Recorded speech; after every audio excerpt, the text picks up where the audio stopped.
Hello everyone.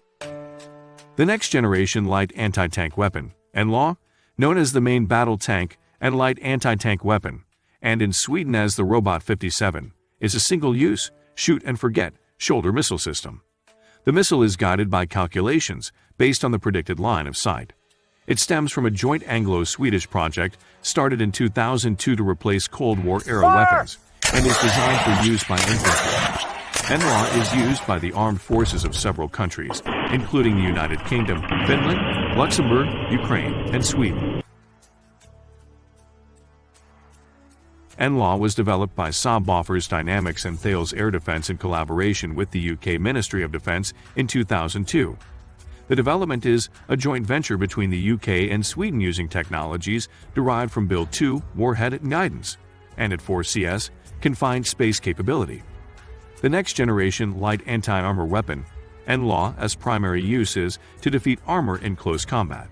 Its secondary use is to attack defended positions, such as bunkers. Realizing the potential for warfare in urban areas, it should be capable of being fired from inside buildings.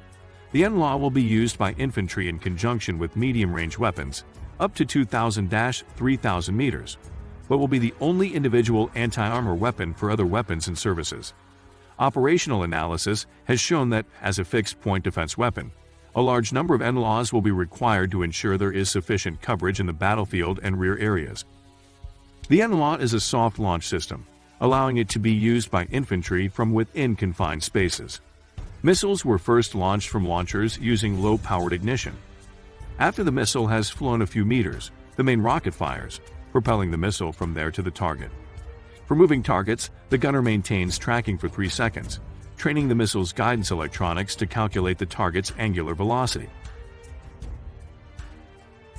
After launch, the missile flies independently to the target, making the necessary corrections according to the data obtained from tracking. There is no need for the shooter to consider the target's range, except to check if it is within range. The missile's direction from the launch point is repeatedly adjusted during flight so that it remains the same as the target. This results in the missile eventually hitting a target that has a constant velocity, i.e., does not suddenly accelerate, brake, or swerve during the missile's flight. Example for a moving target. Tanks play an increasingly decisive role in complex combat environments. Tanks have traditionally allowed their operators to hunt opponents with relative safety. NLAW turned things around by removing this level of security, earning its name as the ultimate tank killer. NLAW gives the enemy something to think about. They can no longer use traditional tactics when dealing with NLAW weapons.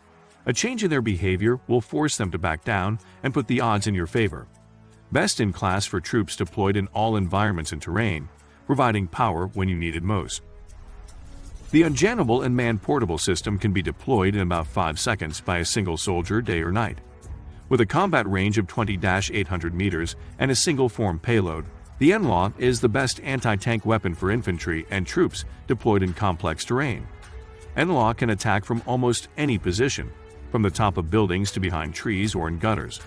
You can shoot down 4 to 5 degrees and can fire from inside buildings, from basements, or from the second floor of a building out of reach of most tanks.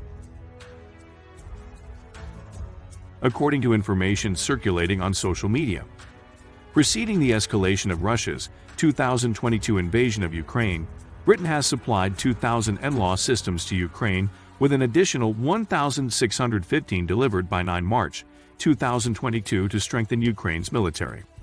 Additional NLAWs were requested by the Ukrainian military following reports that they proved highly effective against Russian vehicles, leading to at least 100 additional NLAWs being allocated by Luxembourg.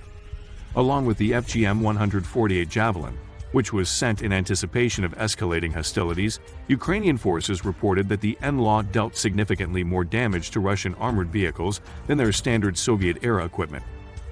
Thank you for watching this video. If there are sentences that are written wrong, I'm sorry.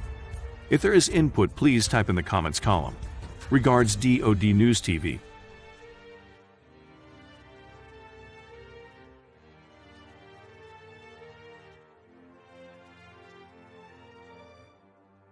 Thank you.